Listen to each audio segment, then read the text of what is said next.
Hello, everyone. Good morning, good afternoon, good evening, wherever you are, what time it is. It's not important. It's time for the lesson. Today, we're going to do Unit 27 of the B1 course. It's a difficult lesson. It's a long lesson. We'll be seeing quite a few different structures. To start with, the adjective clause. We've seen the noun clause. Now we'll see the adjective clause. We'll look at uh, non-count nouns, uncountable nouns. We'll look at articles and the difficult collocation of make and do and make. So let's get started with the phonetics and English reading right away. We'll do that with the help of the group columns. We have the phonetics written in the first column. I will read very slowly, very exaggerated way the symbols. Listen, repeat, like you hear, and then I will read the English column in a normal intonation, normal speed, and repeat. Okay, so let's start. How long How long have you been feeling this way? Have you been feeling this way? For a couple of weeks. For a couple of weeks. You're going to need an x-ray. You're going to need an x-ray. And a CT scan. And a CT scan. It may not be anything serious. It may not be anything serious, but you can't be too careful. But you can't be too careful. Why are you mad at me? Why are you mad at me?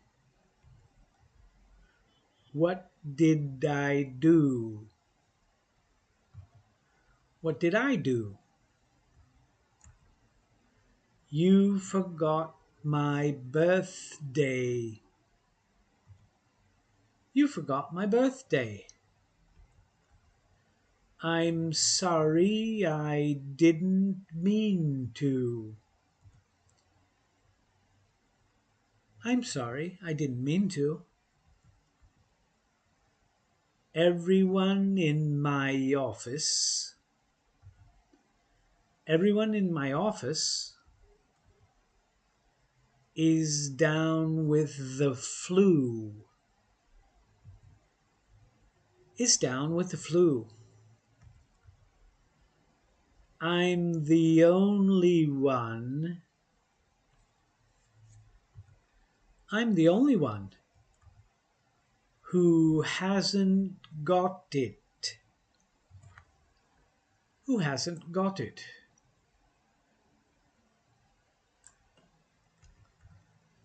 When I finish this report, when I finish this report, I'll have to do the accounts. I'll have to do the accounts. It's a job that has to be done. It's a job that has to be done. But it's not a job I enjoy. But it's not a job I enjoy. When my car broke down, when my car broke down, I had to get the AA. I had to get the AA to send a tow truck. To send a tow truck. I met someone last night. I met someone last night. Who knows you? Who knows you? She talked about herself. She talked about herself the whole evening. The whole evening. I bumped into an old friend. I bumped into an old friend at the airport in Frankfurt. At the airport in Frankfurt. We hadn't seen each other. We hadn't seen each other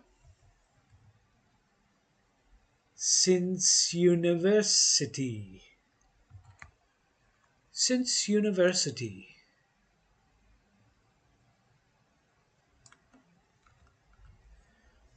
Would you like to join us for dinner?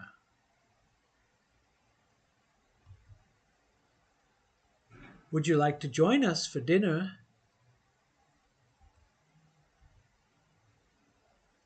Thank you, I'd love to. Thank you, I'd love to. What does Martin's girlfriend do? What does Martin's girlfriend do? She works for an advertising agency. She works for an advertising agency. Okay, we've got the first group, and just remember that sorry, you can write here, write in the chat for questions. Okay, let's finish. What's she like? What's she like? She's tall and slim. She's tall and slim. She looks like a fashion model. She looks like a fashion model. How much are those shoes? How much are those shoes? The green ones. The green ones are 95 pounds. Are 95 pounds. The red ones are 140 pounds. Are 140 pounds. Hello. Hello? Hello, Jim, it's Paul. Hello, Jim, it's Paul. Good, better, best. Good, better, best. Bad, worse, worst. Bad, worst, worst. Sorry, bad, worse, worst. Don't forget. Don't forget. Don't worry. Don't worry. Don't be late. Don't be late. I told the mechanic. I told the mechanic to check the brakes. To check the brakes. Then I asked him. Then I asked him to look at the battery. To look at the battery. He advised me to sell the car. He advised me to sell the car before it fell to pieces. Before it fell to pieces. How come? How come the weather's always awful? The weather's always awful at the weekend. At the weekend. And fine on Monday. And fine on Monday. I feel like going to the cinema.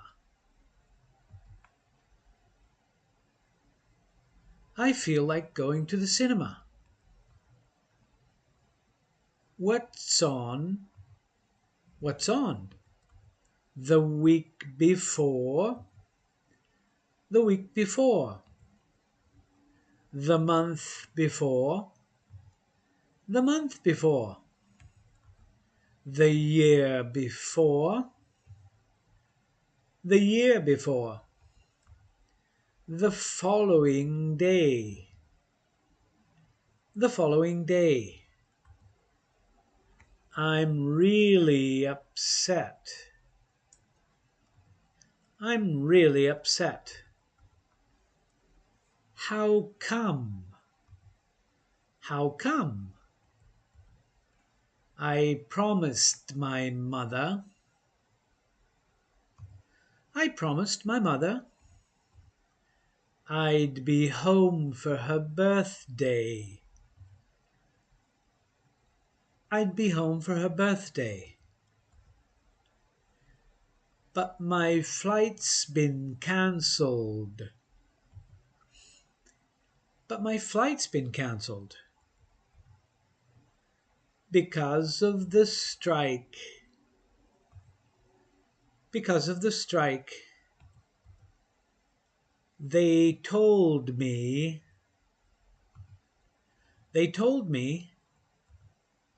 they'd give me a refund.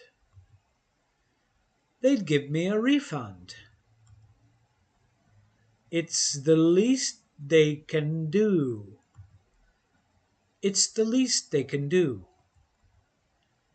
But I won't believe it. But I won't believe it until it actually happens. Until it actually happens.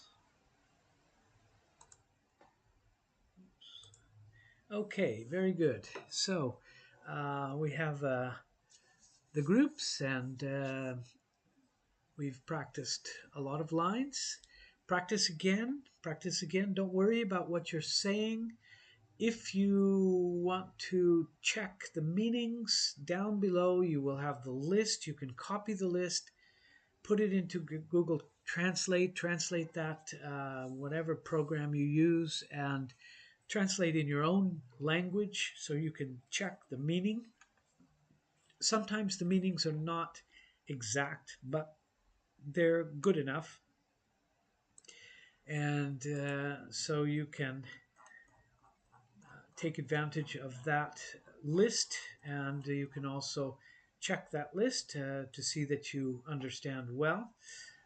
We're going to now look at the, actually I'll go full screen here, Unit 27, B1, and this is quite a difficult unit, but we'll slowly understand what these structures mean.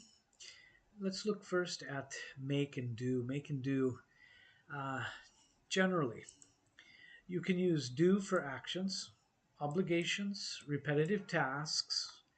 Make is more for creating or producing something, and for actions you choose to do. All right, there's a lot to try to understand here, but probably the easiest way is just to try to repeat the collocations. These are collocations.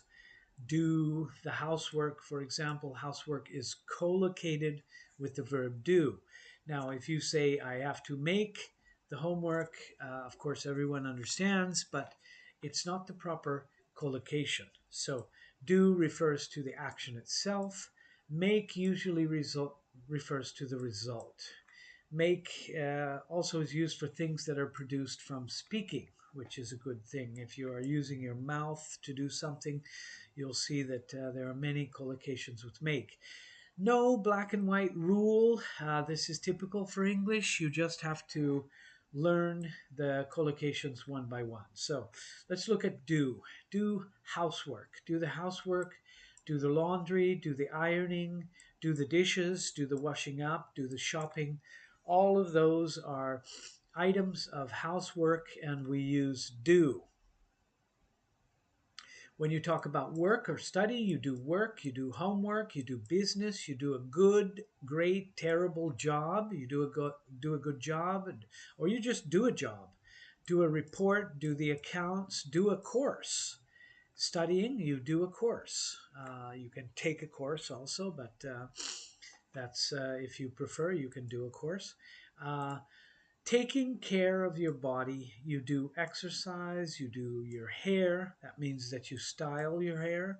You do your nails, you paint your nails. Those are the nails on your hands and feet, not the nails that you use for construction.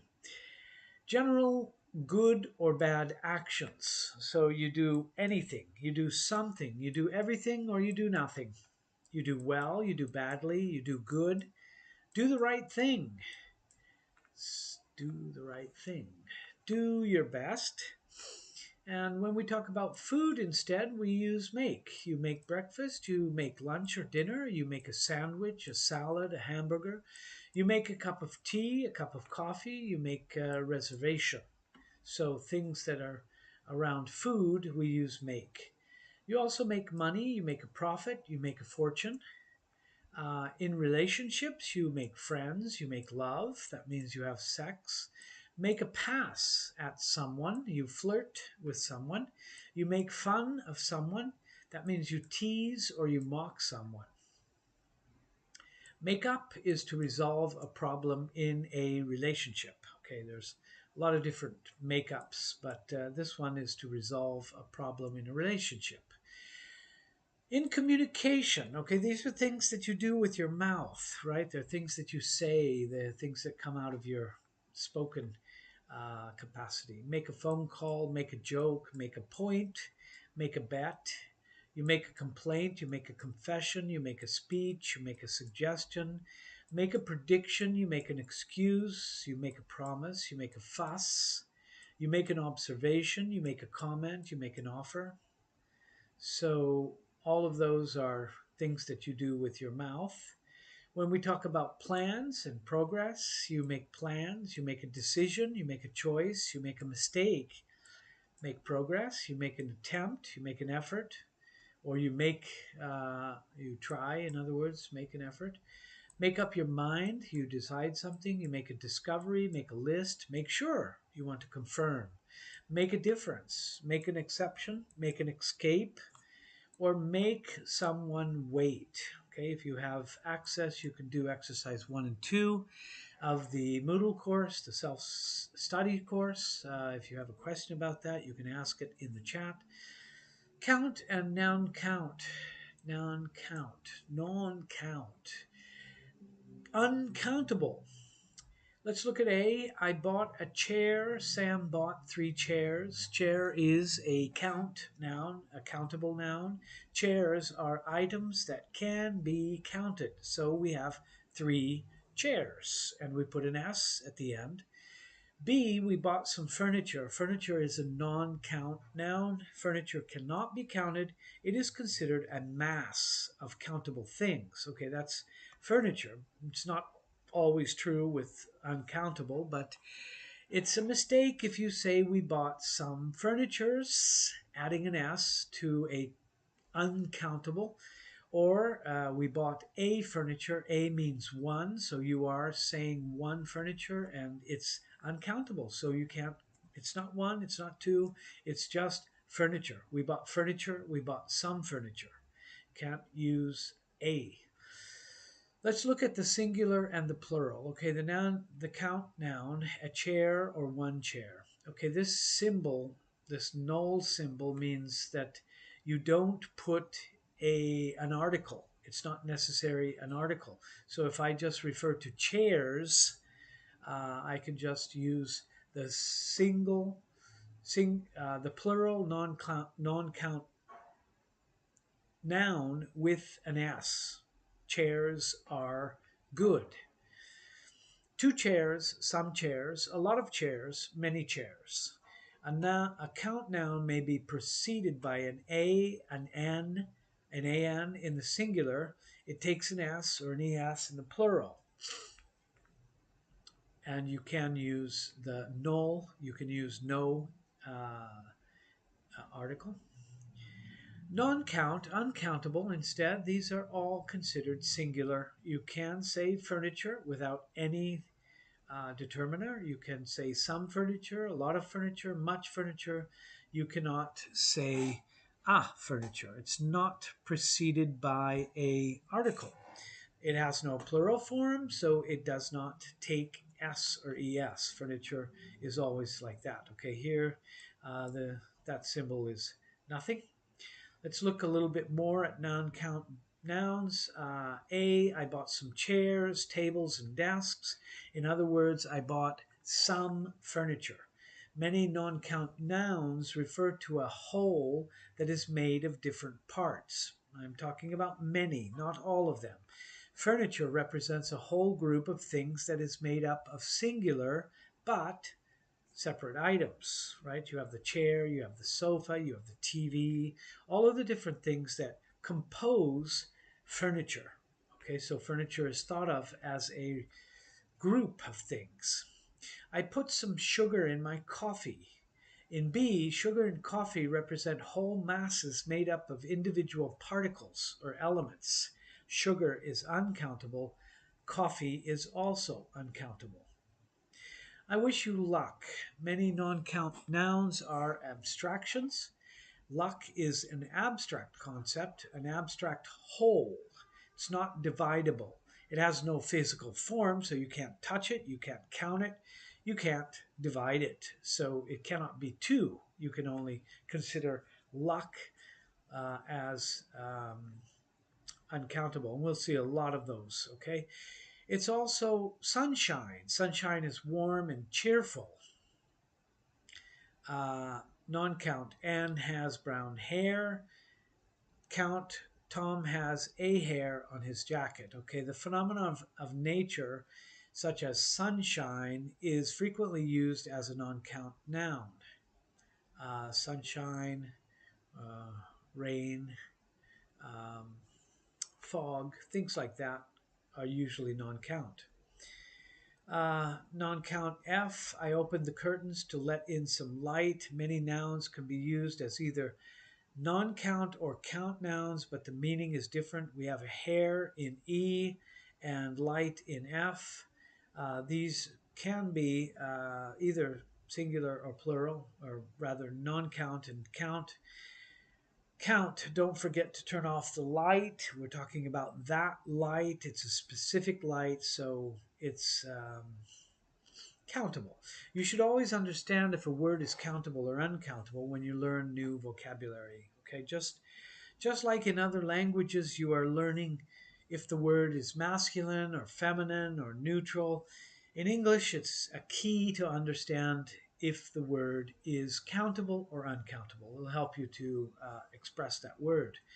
To express a particular quantity, some noun count nouns may be preceded by a unit expression. A spoonful of sugar, a glass of water, a cup of coffee, a quart of milk, or a liter of milk, a loaf of bread, a grain of rice, a bowl of soup, a bag of flour, a pound of meat, a kilo of meat, a piece of furniture, a piece of paper, a piece of jewelry. So those are all non-countable nouns which we use with some kind of unit expression.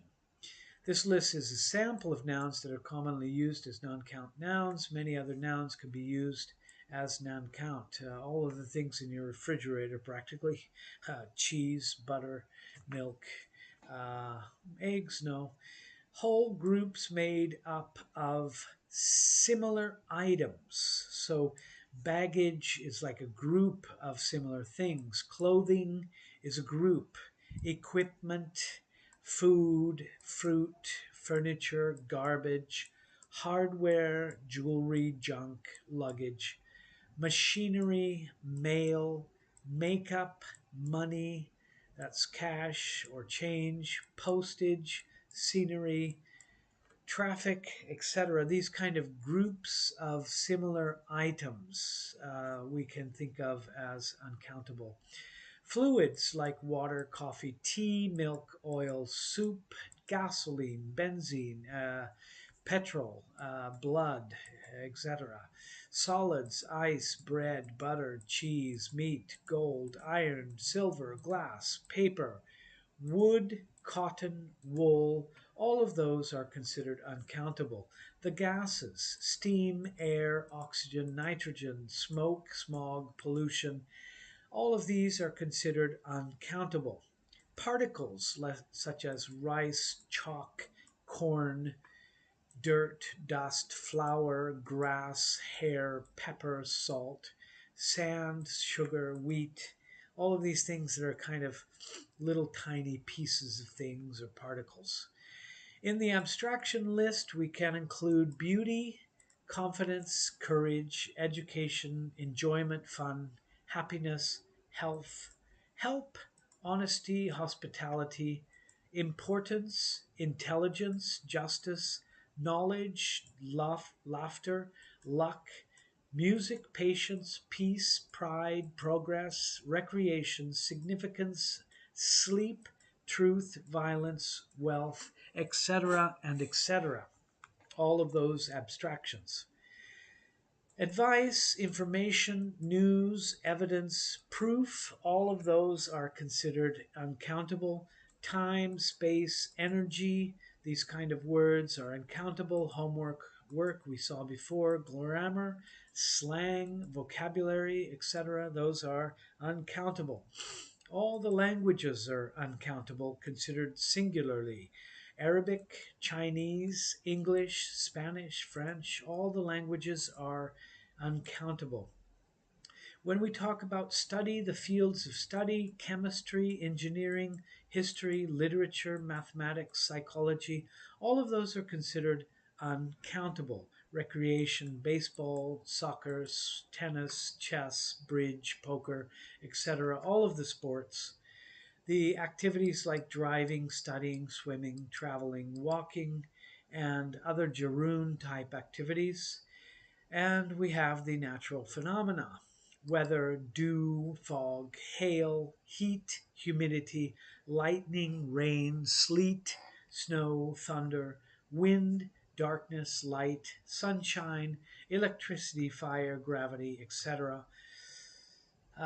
There is a British spelling of traveling. Okay, just a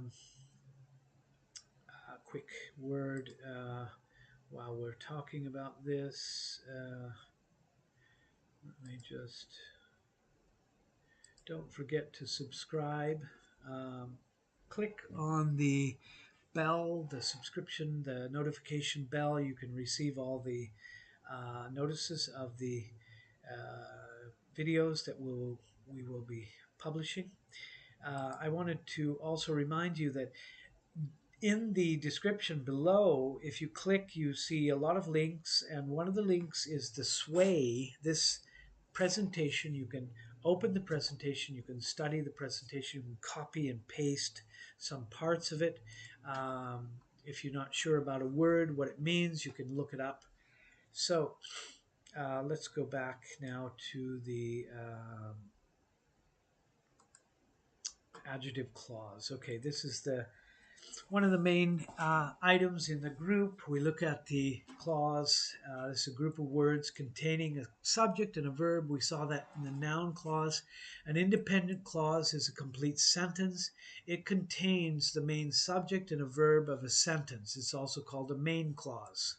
A dependent clause, on the other hand, is not a complete sentence. It must be connected to an independent clause, and that could be with a comma, it can be with a conjunction. In some ways, it's limited. You cannot use it by itself. It is dependent. So what is an adjective clause? An adjective clause is a dependent clause that modifies a noun. It describes, identifies, or gives further information about a noun. An adjective clause is also called a relative clause. Okay, that's maybe more common to refer to this as a relative clause. But actually, it's a little easier to understand the idea when you think of it as an adjective. It's referring to a noun. It modifies a noun. So a noun, a big noun, a tall noun, a fat noun. So that adjective clause is used in the same way like an adjective. We use adjective clause pronouns or relative clause pronouns. The adjective clause uses pronouns to connect the dependent clause to the independent clause. The adjective clause pronouns are who, whom, which, that, and whose. Adjective clause pronouns are also called relative pronouns, and I should point out that sometimes they are optional. You don't need to see them. You don't need to say them. They are there, but they're not really present. We'll see how that works. Let's look at adjective clauses that are used as the subject, pronouns that are used as the subject. So, I thanked the woman. This is an independent sentence, an independent clause. It has a subject and a verb, and it's independent. It's complete. She helped me is also complete. But I can put these two sentences together. I can say, like in A, I thanked the woman who helped me. So I thanked the woman that helped me. I thanked the woman is an independent clause. I thanked the woman. But who helped me is an adjective clause. The adjective clause modifies the noun woman. So which woman am I talking about? I thank the woman who helped me, the woman that helped me. So I'm eliminating the pronoun she and I'm substituting with the relative pronoun, putting these two sentences together. In A, who is the subject of the adjective clause, who helped me. In B, that is the subject of the adjective clause. A and B have the same meaning. We'll also look at C and D. They are the same. The book is mine. It is on the table. Okay, so I can say the book which is on the table is mine. I am substituting it, the subject here. The book that is on the table is mine. Who is used for people, which is used for things, that you can use for both people and things. It is incorrect to say that the book is mine, that is on the table.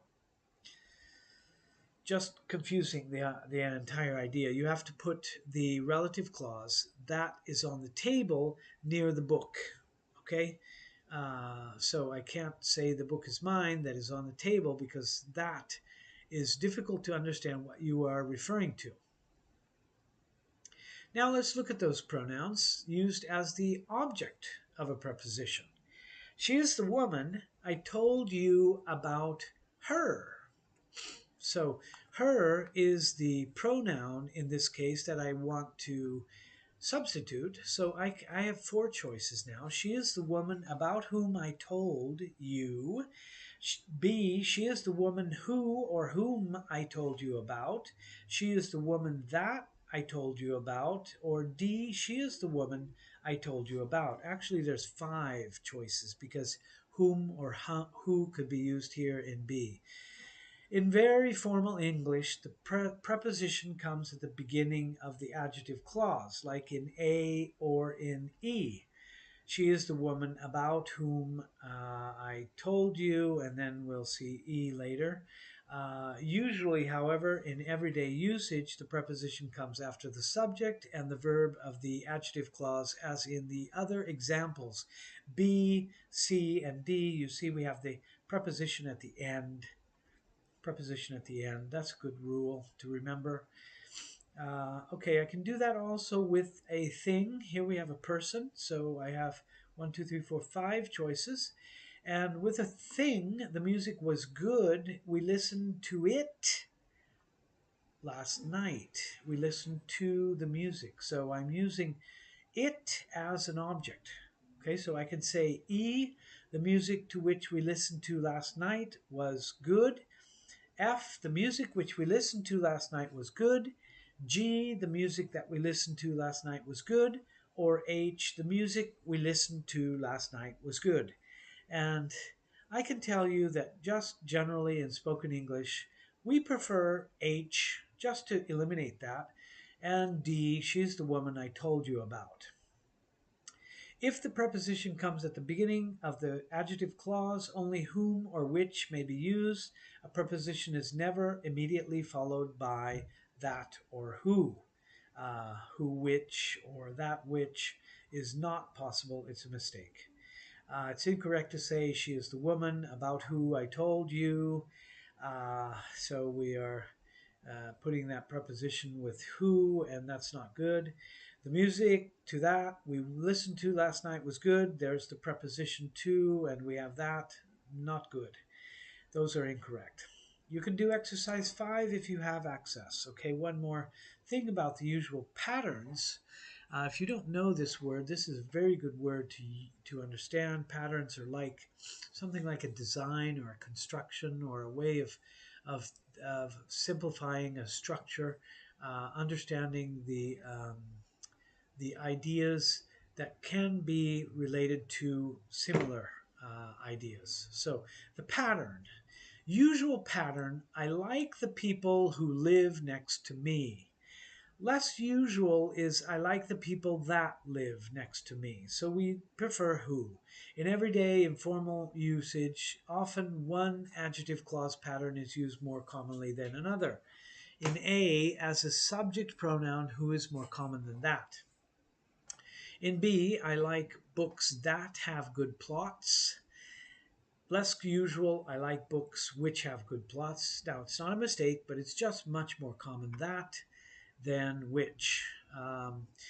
Usual, I like the people I met last night. I like the book I read like last night, just like last week, sorry. B and D, C and D, object pronouns are commonly omitted, especially in speaking. This is the most common way, okay?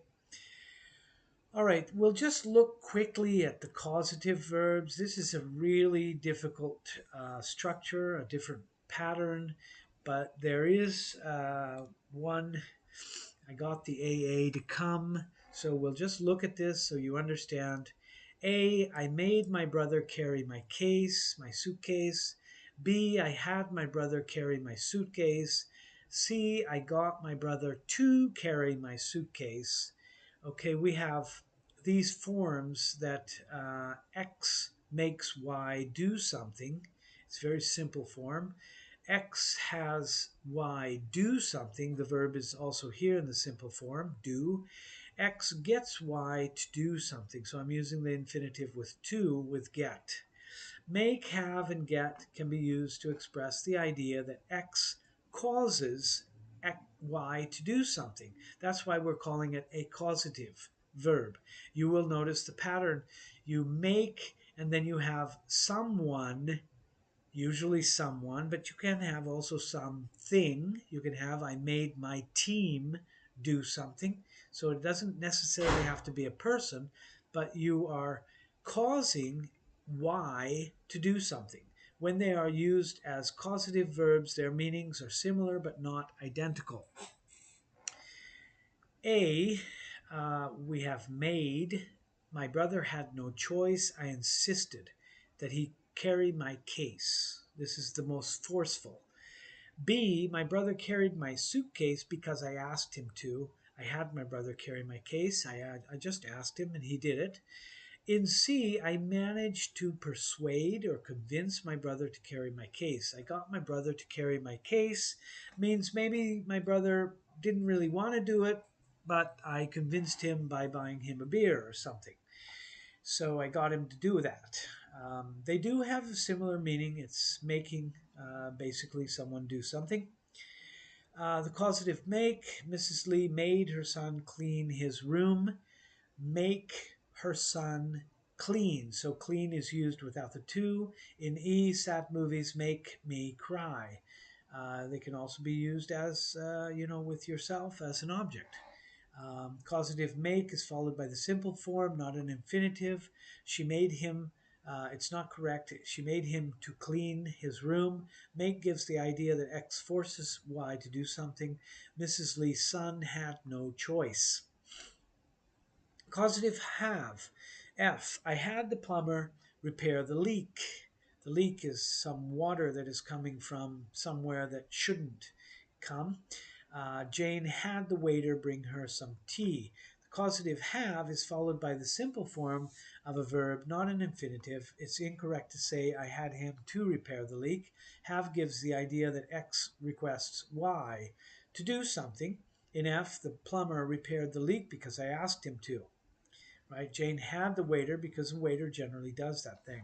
Now, maybe you're saying, oh, how do I ever understand that? Have. Well, have usually is a possession. So I have a car, I have a problem, I have something. So when you understand that this thing that should be a possession is not really a possession. I had the plumber. I have the plumber. It's difficult to imagine that you would possess a plumber. Or I had my brother. You don't really possess your brother. So that really gives a good clue that this is a something. I had, I have the team. Yes, that could be possible. That's possession, but then you have the verb immediately after, so that just really throws things. Order is really important. Let's look at get. The students got the teacher to dismiss the class early. Jack got his friends to play soccer with him after school. Causative get is followed by an infinitive. Get gives the idea that X persuades Y to do something. In H, the students managed to persuade or convince the teacher to let them leave early. Passive causatives, I had my watch repaired by someone. I got my watch. Okay, I'm not going to go into this. This is really difficult. Let's just look at the adjectives and the adverbs. Wow, we got quite a bit here. Let's just do this quickly. Adjectives. Anne is an intelligent student. We have the adjective before the noun. The hungry child ate fruit. We have the adjective before the noun. So keep that in mind. I saw some beautiful pictures. It's incorrect to use S with the adjective. We don't have beautiful pictures. Even though it's plural, the adjective is always singular. Adverbs, on the other hand, she walks quickly. He opened the door quietly. These are the adverbs. Adverbs modify verbs. Often they answer the question how. In A, how does she walk? She walks quickly. Adverbs are often formed by adding ly to the adjective. The adjective quick becomes quickly. The adjective quiet becomes quietly. I am extremely happy. We have an adverb also before an adjective. Adverbs can be used to modify adjectives, to give information about adjectives, as in C. How happy am I? I'm extremely happy. D, Anne will come tomorrow. The adverbs are used to express time or frequency. Tomorrow, today, yesterday, soon, never, usually, always, yet. Those are adverbs. Often they go at the end of the sentence. But we have mid-sentence adverbs. And always comes on time, F. And always comes on time, uh, and is always on time, sorry. And has always come on time, G. H. Does she always come on time? So we see that they occur in the middle of the sentence also. We have usual positions. They come in front of the simple present and the simple past, except for the verb to be, as in example F, and is always on time. Sorry, E, and always comes on time. So if I use the past here, and always came on time. F instead is after the verb to be. Verb to be we follow, and is always on time. So always follows the verb instead of coming before the verb. 3, we can come before a helping verb and a main verb. Uh, does she always come on time? Always is before the auxiliary does and the main verb come. So that's the usual position. Some common mid-sentence adverbs: ever, always, usually, often, seldom, rarely, frequently, generally, occasionally, hardly ever, sometimes, probably, never, just, not ever, already, and finally. Okay, finally. Yeah, finally. Uh, Adjective clause pronouns used as the object. Okay, the man was Mr. Jones. I saw him. The man whom I saw was Mr. Jones. The man that I saw was Mr. Jones. The man I saw was Mr. Jones. Okay, this is replacing the object of a verb, just to not confuse you. Here it's the object of a preposition, right? About her. She is the woman I told you about. So here we are instead looking at the object. I saw him. The man whom I saw was Mr. Jones. The man that I saw was Mr. Jones. The man I saw was Mr. Jones. Okay, the movie wasn't very good. We saw it last night. It is talking about the movie. The movie which we saw last night wasn't very good. The movie that we saw last night wasn't very good. We can also eliminate the movie we saw last night wasn't very good. Okay, notice the adjective clause pronouns are placed at the beginning of the clause. Who is usually used instead of whom, especially in speaking. Whom is generally used only in very formal English. C and F, the man I saw was Mr. Jones. The movie we saw, we omit the adjective clause. Whom is used for people, or who, which is used for things, that you can use for both people and things. So incorrect to say the man whom I saw was Mr. Jones. The man whom I saw him, that's repeating. The man I saw him was Mr. Jones. No, the man I saw him was Mr. Jones. We're eliminating him, so it's not necessary. Okay, more about general basic articles. A banana is yellow. The speaker uses generic nouns to make generalizations. Generic noun represents a whole class of things. It's not specific, real, concrete thing, but a symbol of a group whole. A banana, I'm talking about all the kinds of bananas that we have.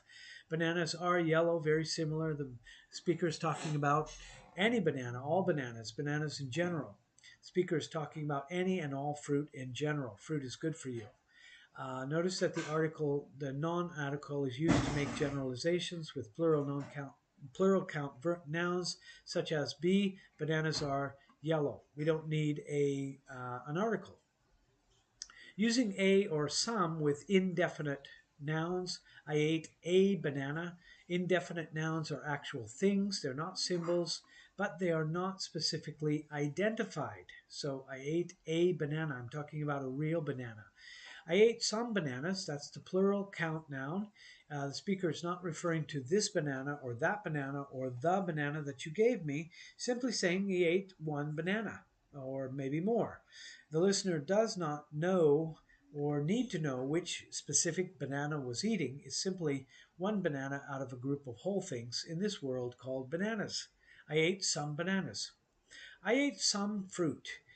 In E and F, I ate some bananas, I ate some fruit. Some is often used with an indefinite plural count noun and indefinite noun count nouns.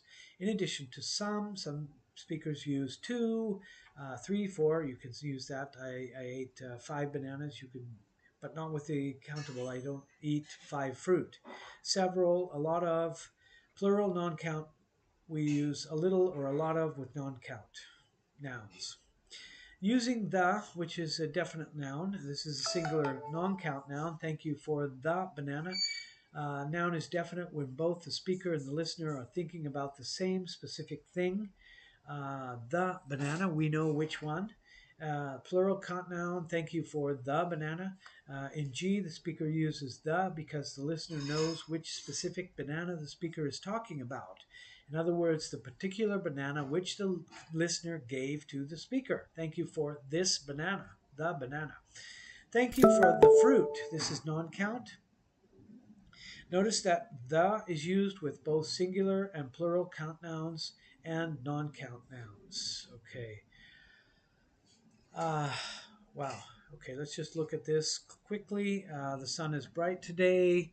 Please hand this book to the teacher. Please open the door. Omar is in the kitchen. Use the when you know or you assume that your listener is familiar with and thinking about the same specific thing or person you are talking about. So this is a specific thing. The sun, the teacher, the door. Yesterday I saw some dogs. The dogs were chasing a cat. The cat was chasing a mouse. The mouse ran into a hole. The hole was very small. You see that the for the second mention of an indefinite noun. So first I saw some dogs, but then they became the dogs. First I saw a cat, and then it became the cat. So the first mention I need to use something non-specific, and instead when I continue to talk about it I can use the. Correct, apples are my favorite fruit. Incorrect, the apples are my favorite fruit. Correct, gold is a metal. Incorrect, the gold is a metal. Do not use the with a plural count noun such as apples.